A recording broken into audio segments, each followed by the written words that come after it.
Thank you so much for that. I really appreciate it. I myself am not the dev on our team, as you may have been able to tell. I am I suppose, game designer or publisher, editor on our team. I've literally changed nothing since we did our live stream on Friday.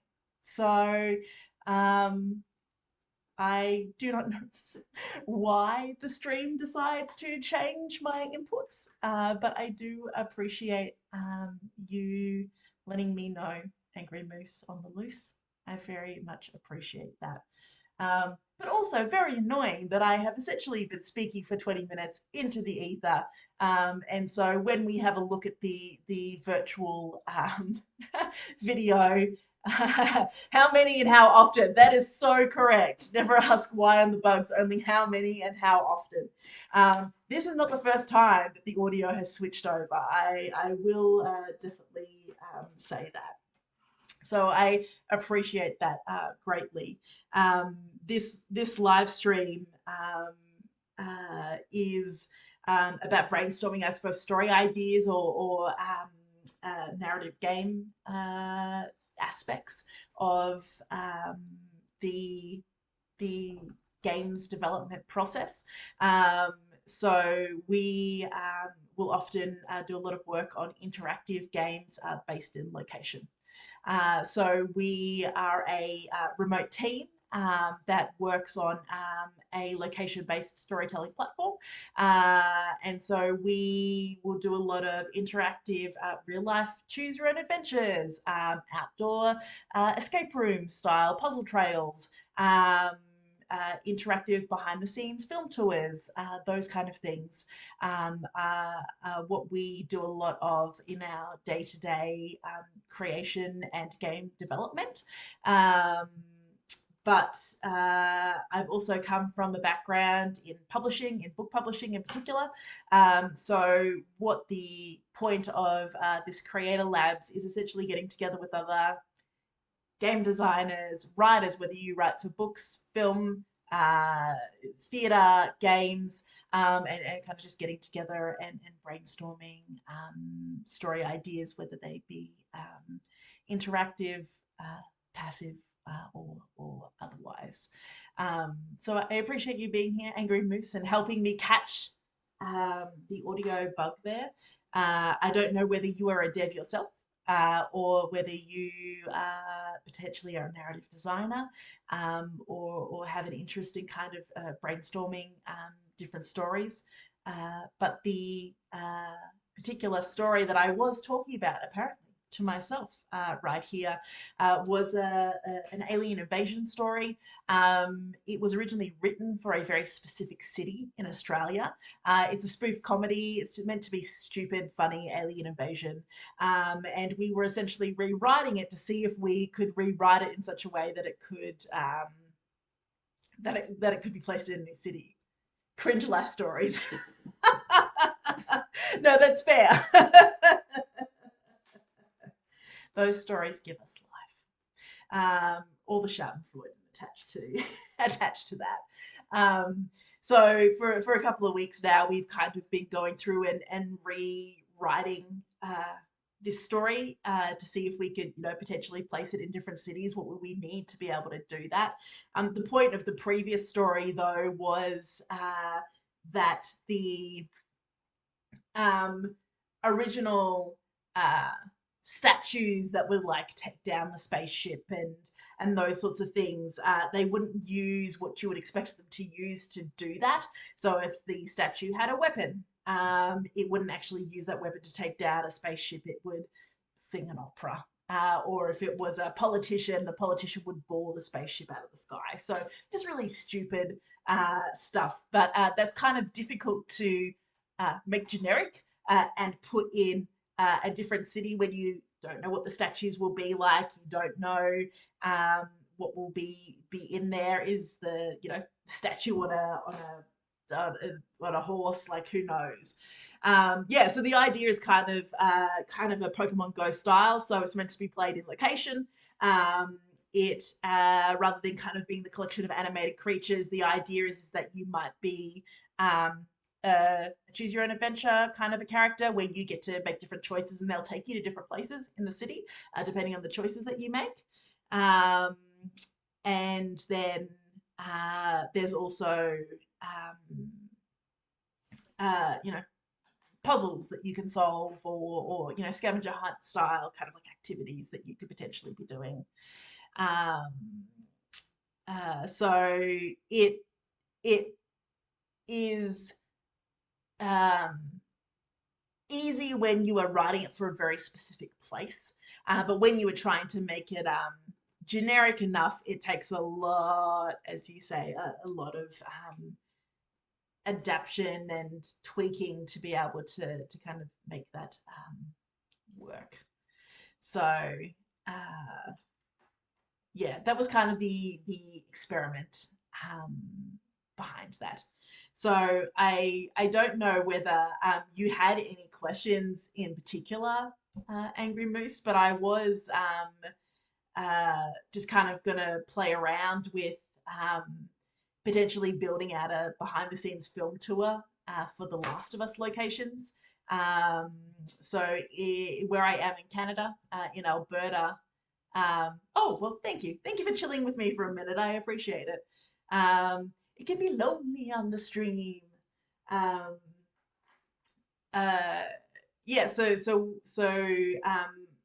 the next thing that I was going to do was kind of consider um, building out kind of a behind the scenes tour of like film locations for The Last of Us.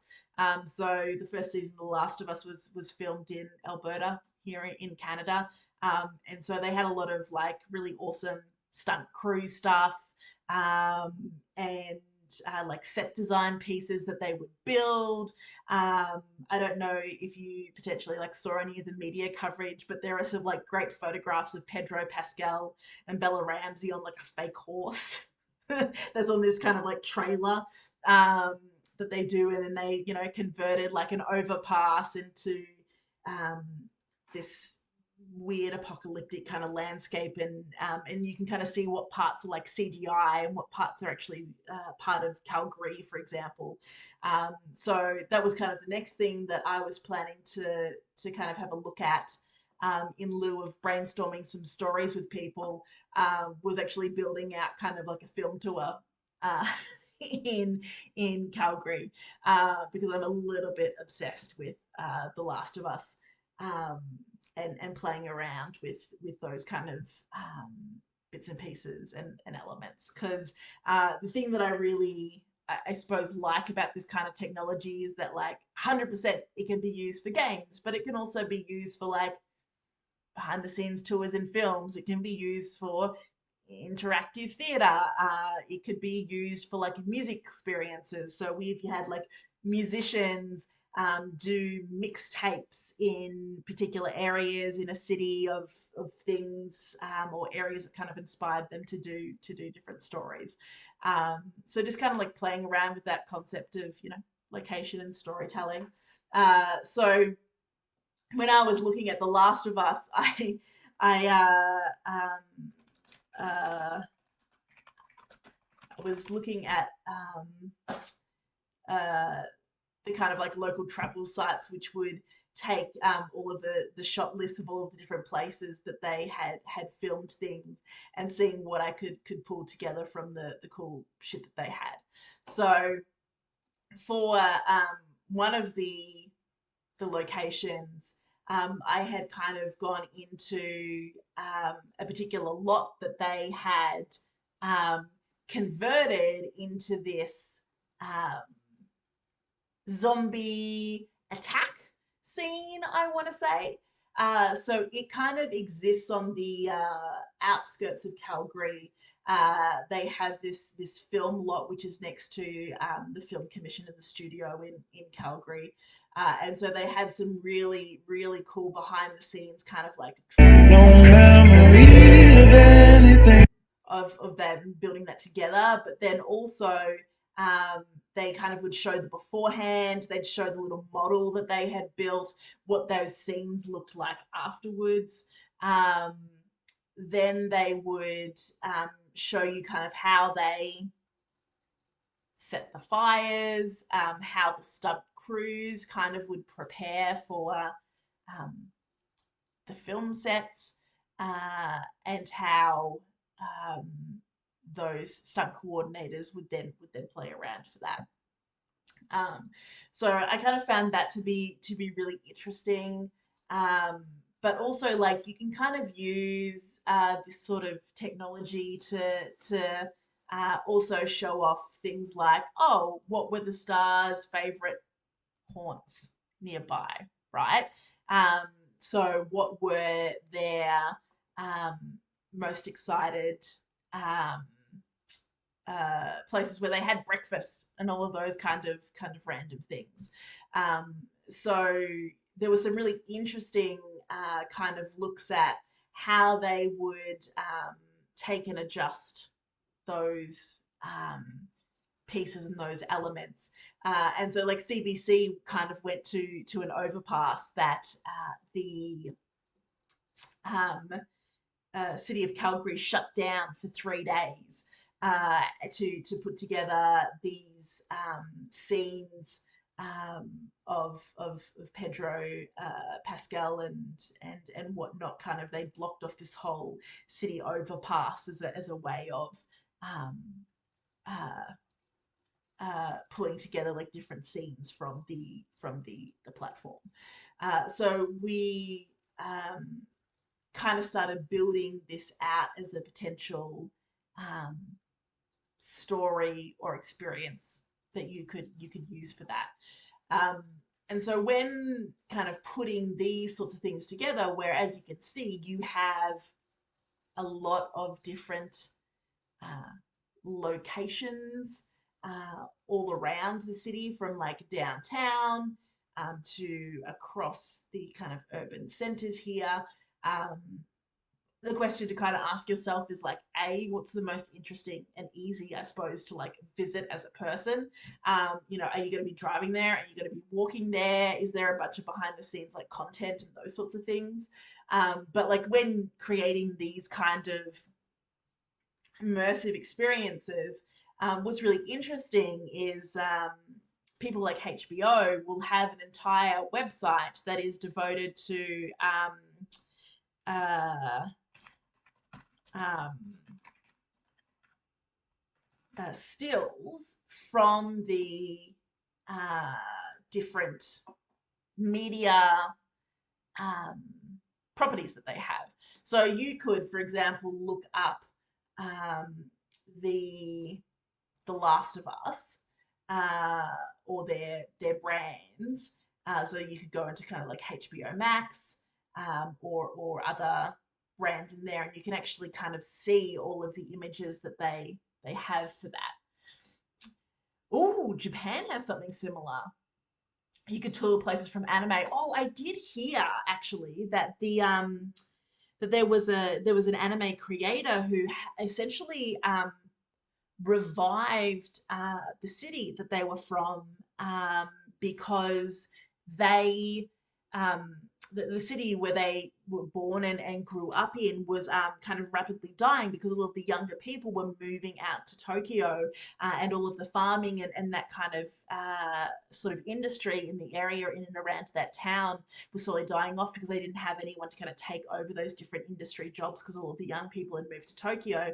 And this Japanese anime creator included a whole bunch of the scenes from their hometown in their major anime movie, which then caused there to be this massive tourism um, push to this old city, which revived it and kind of stopped it from turning into a ghost town, which is absolutely like amazing that art can have that sort of reflection and interaction in real life. Um, so um, it's amazing kind of what um, the um, artistic, creative storytelling realm can do for that sort of thing. Um, and so here with like Warner Brothers Discovery, there are different things that you can um, download from there that uh,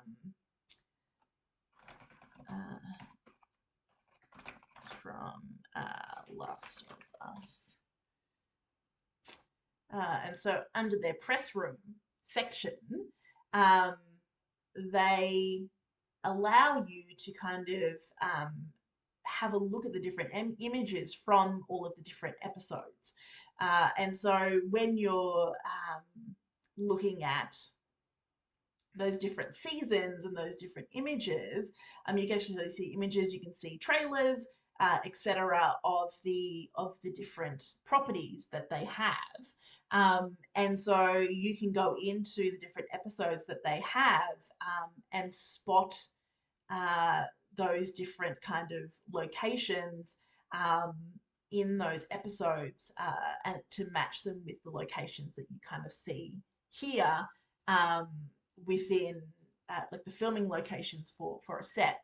So we've had the chance to speak to a whole bunch of different people who have done tours for like Breaking Bad in Albuquerque, that have done tours for Game of Thrones in Northern Ireland.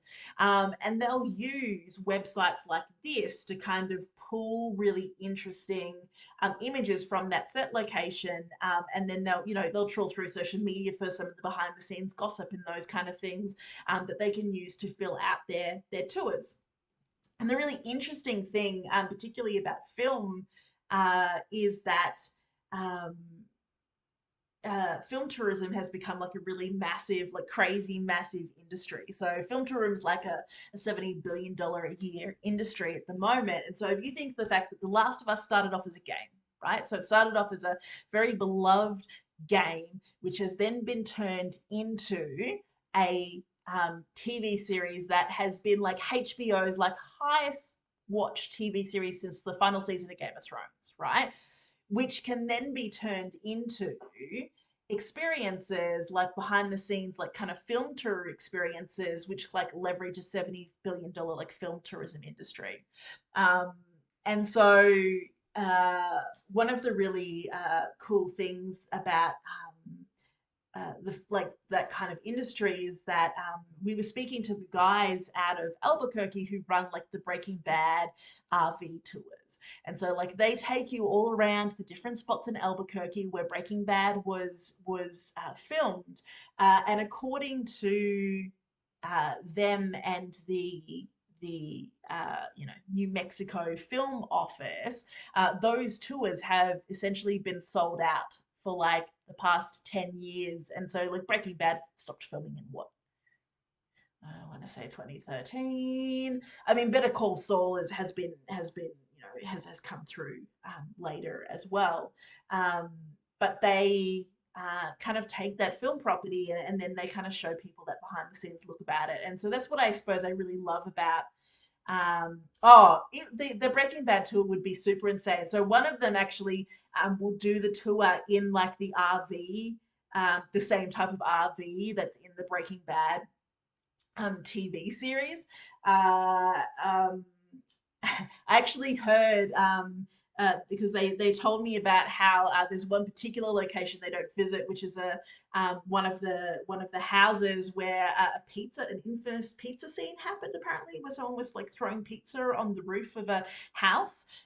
So this house is some person's like actual home, and they said they have a lot of Breaking Bad fans turn up and try to throw pizza on their roof, which they said gets fairly annoying after a while. So like the RV tour said, they kind of like respect residential kind of areas and those sorts of things so that they don't kind of cause a nuisance around that. But yeah, they go around in the RV that's kind of featured in Breaking Bad and then visit all of these different spots around New Mexico. Um, and so, the thing that I like about this kind of technology is that, you know, you can do these tours in person, right? But as someone who runs or creates tours, um, you can't run them all the time. It's not economical to run them all the time. They have to run two a day. So you can use technology like this to build out these kind of interactive experiences that come from games or that come from film or that come from TV.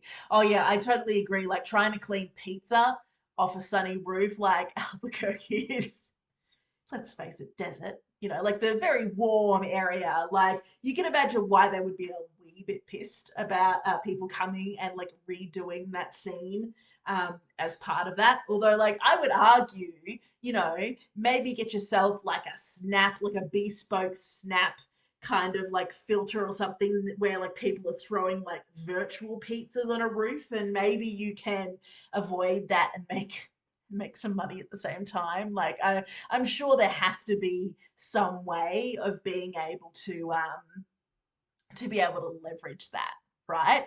But what the guys who ran the Breaking Bad tour were telling us is that it's very easy to kind of like reach out to these Warner Brothers. So you essentially reach out to the studio, and that's the same thing that happens with film offices as well.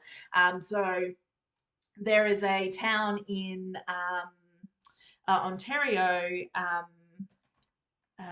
called Cambridge,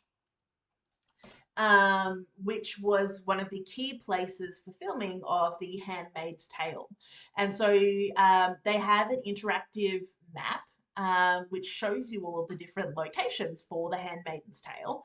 Um, but as part of that, you know, they talked to and worked with the set designers and the producers to use the kind of stills that you would find on these, you know, Warner Brothers Discovery kind of PR websites, which is where the media would go to pull stills to do their stories and those sorts of things.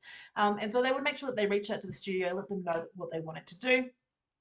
Um, and generally they can use stills and location information to kind of pull together tours, because it's good for the film studios because it obviously acts as a advertisement for their property, and then from there they can kind of leverage that um, as, you know, kind of like marketing collateral in a way.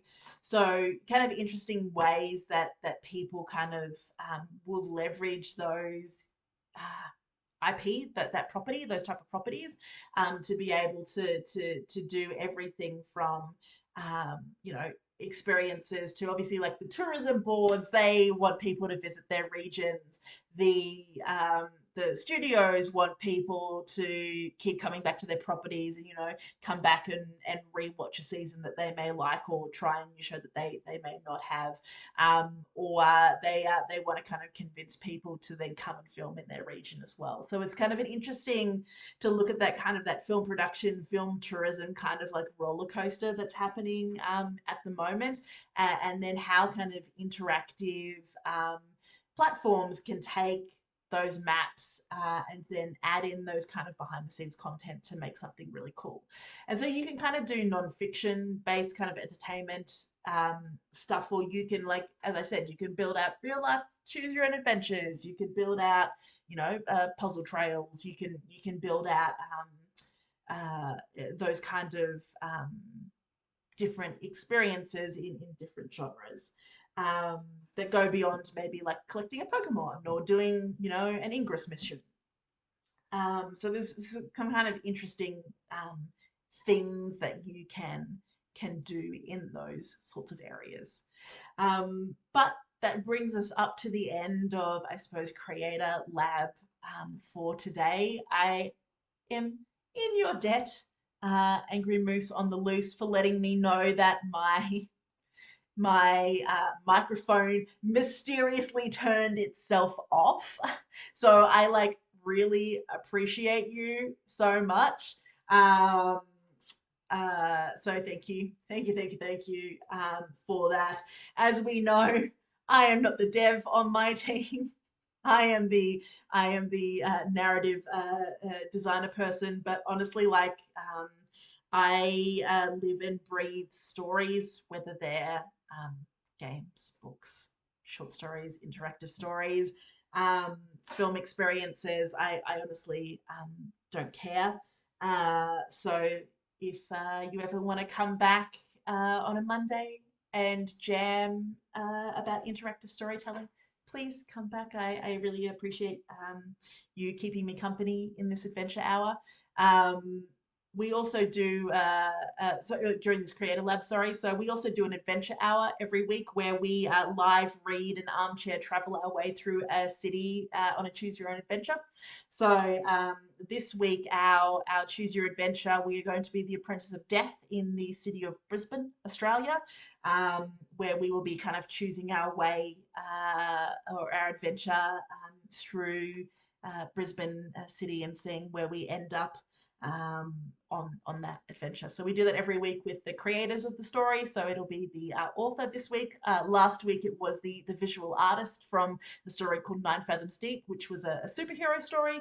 But it gives us a way to kind of armchair travel our way through different areas, have a fun choose your own adventure. Argue our way through the choices as well with some different creative people. So you're all welcome to join us. That's Thursday in North America, in the evening at 7 p.m. Or on Friday mornings, early afternoon in the Australasian region. So more than welcome to join us there. But thank you, Angry Moose, for being my companion for this particular stream. And thank you to those who are watching this video on demand later. Apologies for the initial 20 minutes of silence. Um, that's what you get when you put a creator in control.